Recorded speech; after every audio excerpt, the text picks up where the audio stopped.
అంటే ఫిబ్రవరి 14 రోజున రోడ్డు మీదకి వచ్చి అమాయకుల ప్రజల మీద ప్రతాపం చూపించేవాళ్ళు ఈరోజు ఇంత పెద్ద వేదిక, ఇది భారతీయ సంస్కృతికి సాంప్రదాయానికి ఏమాత్రం సహేతుకమైనది కాదని అందరూ అభిప్రాయపడుతున్నారు.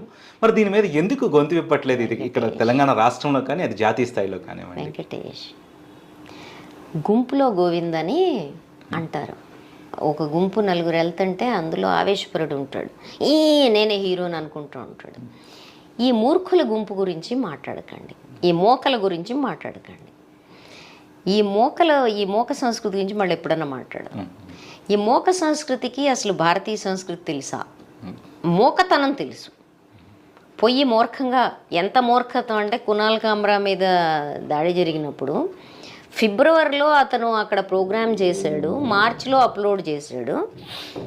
అప్లోడ్ అయిన తర్వాత కునాల్ కామ్రా అక్కడే ఉంటాడని హ్యాబిటేట్ సెంటర్కి అటాక్కి వెళ్ళారు. అది మూర్ఖత్వం.